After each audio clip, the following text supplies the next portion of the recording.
Alright, hey guys, how's it going? Um, it's NCLEX-RN! Finally, I passed my NCLEX exam, and as you can see, I have a nice stack of books here and my notebooks and stuff. So, I kind of just want to go over some things just because, I did fail the first time, and it was the worst feeling in the world, and I wanted to, um, kind of pay it forward and really talk to you guys about the NCLEX in general, because I felt like YouTube was one of my best friends when I was trying to study and understand concepts and as to why I failed and what I did wrong and things like that. I took the NCLEX the first time and I got 114 questions. I went up to 114 and I failed.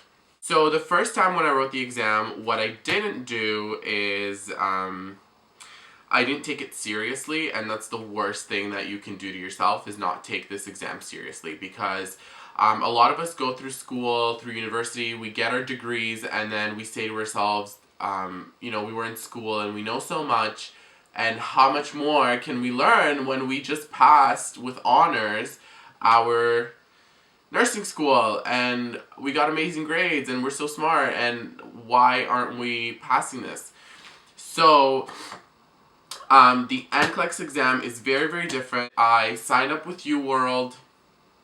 I did UWorld for about a month, and I didn't really read the rationales. I didn't really, I was kind of getting 50s and 60s, and I didn't really understand. Like, I would get questions about like cardiac tamponade, and I'd be like, oh, okay, like a cardiac disease, whatever, and I would just answer it really quickly, and I wouldn't read like the rationale as to why I answered it wrong or why I answered it right.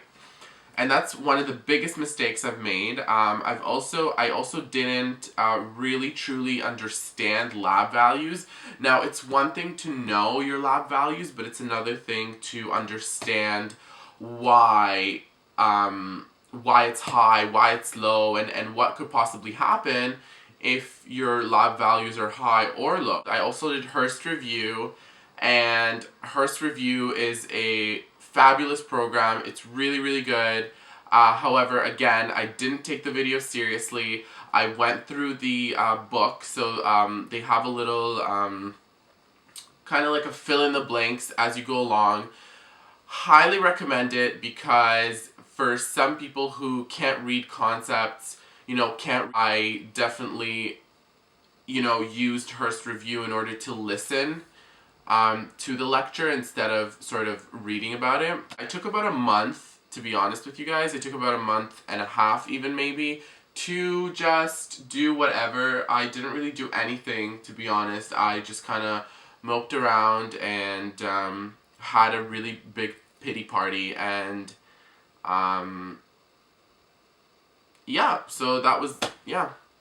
It sucked. I'm not gonna lie. It sucks. And if you're watching this video, you know how it feels. It absolutely sucks.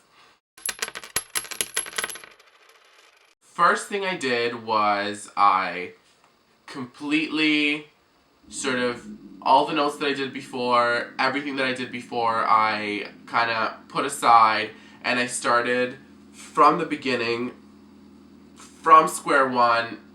I just didn't see myself going back to my old notes, because I kind of felt betrayed. So I was kind of like, you know what, I need to start from the beginning. I need to do this the right way. So the first thing I did was I had purchased this book, and I know, so this is the 6th edition, so this was last year's edition. I'm sure maybe they're coming out with a new one. Overall, this book has, let me tell you, 1,036 questions. So 1,036 questions. So after every chapter, there is there's a comprehensive test about that chapter, and then there are explanations as to like rationales as to why the answer was correct or why the answer was incorrect, which I found really helpful. So I went through this book. Again, this has 1,036 questions and about 1,100 pages. So I had spent about a little over a month reading this book because this is something that you cannot kind of go over quickly. You really have to sit down, read, and make notes and make sure that you understand what they're talking about. Now, 600 pages of just notes. And I really try to do active reading. So I would do the notes, as you can see. I would do my notes, whatever, and then after my readings, I would do the comprehensive test at the back of the chapter. And what I would do is every time I would get a question wrong or I really didn't understand a concept, I would do these little notes right here. You can see I did these notes. Medications was another aspect that was really hard to do, and I'm just showing you a spare bedroom that no one uses at the house. So I made sort of these medication cards, and I know it looks a little overwhelming, but when you start making them,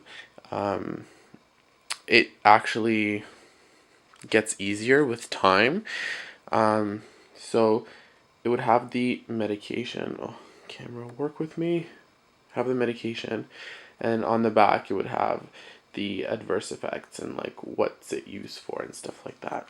To add to this book, I also signed up for UWorld, which is an online interactive kind of like an NCLEX test bank, where you can answer questions, and there's select all that apply, there's multiple choice, there's hotspots, there is multiple choice, select all that apply, hotspots. Oh, order. There's different, so putting answers in order. There's diagrams and stuff, and there are also a few sound questions. So that was really helpful, and I began doing that 2 weeks before my exam. Now, mind you, I didn't go through the entire bank because it was absolutely impossible for me to go through 1,700 questions in 2 weeks because that's a lot of questions. However, you can also do the test bank as you go along in UWorld as you study from this book. But what I found easier for me was to go through this book first and then have the knowledge and then go through UWorld. Another useful tip that I actually found on YouTube was to make lab value list. And I did just a simple list. Let me show you. So just a simple list of lab values. And what I did is before I went to bed each night, I wrote out the lab values so I don't forget. And I did that for about, again, 2 weeks before my exam. And it really simple. I took a piece of paper and wrote out all the lab values. So totally simple. It literally takes like maybe 5 minutes, and I highly recommend it. So, and just do it before you go to bed. Take 5 minutes, just write them out, and just go to bed. So that's what I did every night. I also checked out this book from the library, which is also a Saunders book, but it is a strategies for test success book. So it talks a little bit about the strategies that you can use to write the NCLEX. I didn't find this helpful. I know that Kaplan also has a tree or something like that.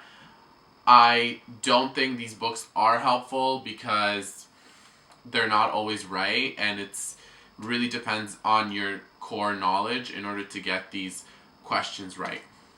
So I don't know, up to you. I know many people that failed the first time, and a lot of people are successful on their second try, and it happens, and that's just life. So give yourself a pat on the back. You graduated nursing school, and now you can actually do this. You can move forward, write the NCLEX, and be a nurse.